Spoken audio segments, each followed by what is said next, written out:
खबर समय जगत में आपका स्वागत है। मैं हूं जितेंद्र जैन। आइए नजर डालते हैं आज की कुछ मुख्य खबरों। भोपाल मंत्री कैलाश विजयवर्गीय ने कैबिनेट बैठक में हुए महत्वपूर्ण निर्णयों की जानकारी दी। उन्होंने कहा कि मंत्रियों को मिलने वाला वेतन भत्ता सरकार देती थी, लेकिन अब मंत्री खुद टैक्स भरेंगे। आज कैबिनेट में इसे पास कर दिया गया। विधानसभा अध्यक्ष और नेता प्रतिपक्ष ने भी यह घोषणा की कि वो इनकम टैक्स खुद भरेंगे। लघु वनोपज से जो भी राशि आएगी उसका उपयोग आदिवासी बाहुल्य क्षेत्र में किया जाएगा। एमपी में अब यूनिवर्सिटी के कुलपतियों को कुलगुरु बोला जाएगा। उच्च शिक्षा विभाग के प्रस्ताव को कैबिनेट की मंजूरी दे दी है। कैबिनेट मंत्री ने कहा कि ड्रिलिंग करने के बाद उसे बंद करना ड्रिलिंग करने वाले का काम है, जिसकी जमीन है उनकी भी जिम्मेदारी है। अगर दोनों जिम्मेदारी का निर्वहन नहीं करते तो राज्य सरकार जुर्माना लगाकर खुद कार्रवाई करेगी। वहीं नर्सिंग घोटाले पर स्थगन को लेकर उन्होंने कहा कि विधानसभा नियम और कानून के तहत चलती है, स्थगन मिसाइल की तरह होती है।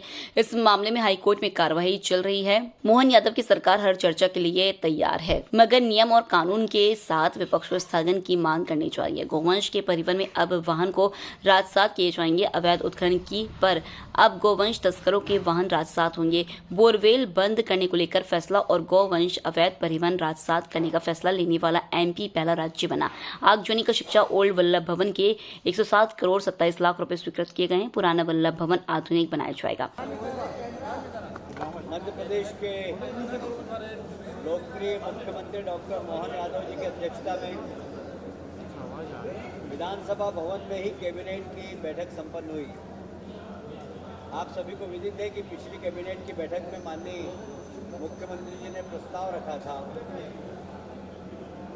कि वेतन भत्ता जो माननीय मंत्रीगणों को मिलता है उसमें 1972 से एक एक्ट के अंदर ये प्रावधान था कि मंत्रियों को मिलने वाला वेतन भत्ता, उस पर लगने वाला इनकम टैक्स वो राज्य सरकार देगी।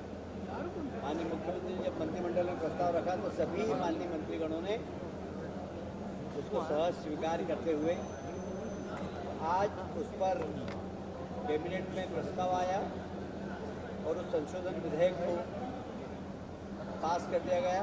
वो जल्दी ही विधानसभा में प्रस्तुत होगा।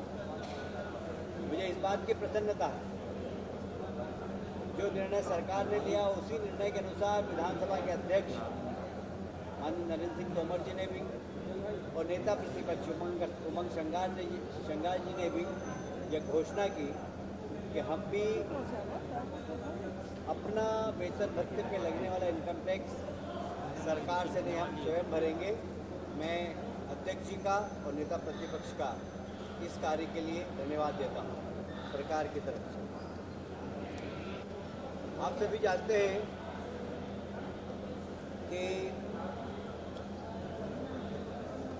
लघु वनोपज जो कि हमारे आदिवासी भाइयों के द्वारा संग्रहित की जाती है और उसका एक बहुत बड़ा अंश राज्य शासन को भी के पास भी संग्रहित होता है और आदिवासी भाइयों को भी दिया जाता है।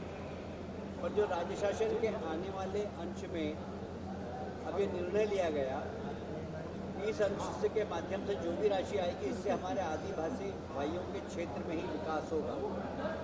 यह पैसा अन्यत्र नहीं लगाया जाएगा। कैबिनेट में इस विषय में भी निर्णय लिया गया। वैसे ही हमारे माननीय महामहिम गवर्नर साहब ने एक सुझाव दिया था कि विश्वविद्यालय के कुलपतियों को कुल गुरु बोलना चाहिए। मध्य प्रदेश निजी विश्वविद्यालय स्थापना और संचालन संशोधन विधेयक आज कैबिनेट में प्रस्तुत हुआ, जिसमें कुलपति को कुल गुरु के नाम से संबोधित किया जाएगा। एक और महत्वपूर्ण विषय पर आज कैबिनेट में निर्णय हुआ। हम आए दिन देखते हैं कि नलकूप खनन होता है, खुले छोड़ दिए जाते हैं और उसमें बच्चे चले जाते हैं। इसके लिए अभी तक जवाबदारी फिक्स नहीं थी। अभी आज कैबिनेट ने एक निर्णय लिया है कि इस पर रिस्पॉन्सिबिलिटी फिक्स की जाएगी। ड्रिलिंग करने वाले की जो ड्रिलिंग करता है उसे ड्रिलिंग करने के बाद उसको बंद करना होगा। साथ ही जिसकी ज़मीन होगी, जिसने बोरिंग कराया, यदि उसने भी उस बोर को बंद नहीं किया तो उसके खिलाफ भी कार्रवाई होगी। और यदि दोनों बंद नहीं करते तो राज्य शासन बंद करेगी तो उसकी राशि दंड सहित उनसे वसूली जाएगी। ये एक बहुत महत्वपूर्ण निर्णय है, क्योंकि बच्चे खेलते खेलते हमेशा नलकूप में चले जाते हैं। देश में ऐसा किसी भी राज्य में कोई प्रावधान नहीं था। डॉक्टर मोहन जी यादव के नेतृत्व में आज मध्य प्रदेश पहला राज्य है जिसमें इस संबंध में निर्णय लिया गया कि इसमें रिस्पॉन्सिबिलिटी फिक्स की गई। अभी तक गोवंश के परिवहन के अंदर ये प्रावधान था कि गोवंश तो जब्त कर लिया जाता था, किंतु गाड़ियाँ जिसमें गोवंश परिवहन होता वो राजसात नहीं होती थी, क्योंकि नियम पे कलेक्टर को ये अधिकार नहीं था। आज ये अधिकार भी कलेक्टर को दे दिए गए हैं कि जब भी कोई गोवंश का परिवहन करे तो जिस प्रकार आबकारी में और माइंस के अंदर राजसात करने का अधिकार है जिलाधीश को, वैसे ही अधिकार आज गोवंश परिवहन पर भी माननीय कलेक्टर महोदय को यह अधिकार दिए हैं कि वे गोवंश के परिवहन की गाड़ी को राजसात कर सकें। पुराना वल्लभ भवन हमारा, हमने देखा है कि 2 बार उसमें आग लगी है, और जो अभी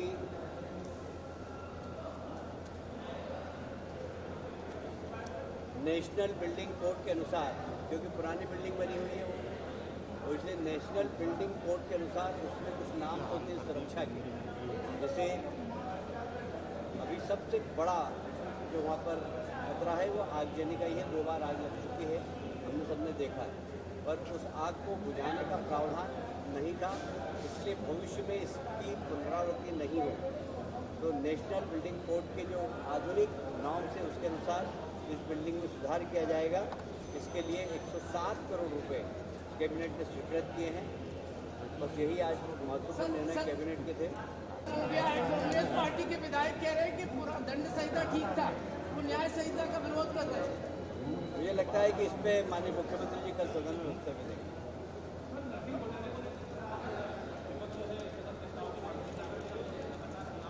देखिए, विधानसभा नियम और कानून के अनुसार चलती है। नियम और कानून में स्थगन कब ग्रहण करना, कब लगाया जा सकता है, इसका माननीय सदस्यों को हमेशा अध्ययन करके ही लगाना चाहिए। मुझे ऐसा लगता है कि हमारे साथियों ने शायद स्थगन का अध्ययन नहीं किया। हमेशा स्थगन तब लगता है जब 2 सत्र के बीच में ऐसी कोई घटना हो जाए जो तात्कालिक हो, जिस पर चर्चा करना बहुत आवश्यक है, क्योंकि सदन की कार्रवाई को रोक कर स्थगन पर चर्चा की जाती है। इसलिए स्थगन बड़ा महत्वपूर्ण प्रस्ताव होता है। एक तरीके से वह विधानसभा के अंदर मिसाइल की तरह काम करता है कि कार्रवाई चल रही है और उसको ठप करके चर्चा कराई जाए। पर यह विषय काफ़ी लंबा है, पुराना है, हाई कोर्ट में केस चल रहा है, CBI जांच चल रही है। ऐसा कोई इसमें तत्काल चर्चा कराई जाए, इसलिए स्थगन विधानसभा की कार्रवाई रोककर चर्चा कराई जाए, इसकी कोई आवश्यकता नहीं थी। इसलिए मैंने सदन में भी कहा और आपके सामने भी कहना चाहता हूँ कि डॉक्टर मोहन यादव की सरकार किसी भी चर्चा से पीछे हटने वाली नहीं। हम सदन के अंदर चर्चा महत्वपूर्ण होती है, हम चर्चा किसी भी विषय पर चर्चा करने के लिए तैयार हैं, पर नियम और कानून के अंतर्गत होना चाहिए। कोई ये मंडी बाजार थोड़ी है। विधानसभा एक नियम और प्रक्रिया का हिस्सा है, प्रजातंत्र का सबसे बड़ा मंदिर है प्रदेश का। यहाँ जो भी चर्चा होगी वो नियम और कानून के अनुसार होगी। इसलिए मैंने नेता प्रतिपक्ष को भी जब कक्ष में अंदर बात की तो मैंने उनसे चर्चा की। स्थगन तो नियम के अनुसार आ ही नहीं सकता। यदि आप चर्चा चाहते हैं तो विधानसभा अध्यक्ष को बता दीजिए, तो किसी भी तरीके से इसको ले लेंगे और चर्चा हो जाएगी। विधानसभा अध्यक्ष ने सहमति प्रदान कर दी, कल वो किसी भी जो प्रक्रिया है उसमें चर्चा करेंगे। हम चर्चा ऐसे भागने वाले नहीं, हम चर्चा करने के लिए तैयार हैं। खबर समेत जगत के लिए संवाददाता आदित्य सराठे की report. For latest news, subscribe to our channel and press the bell icon.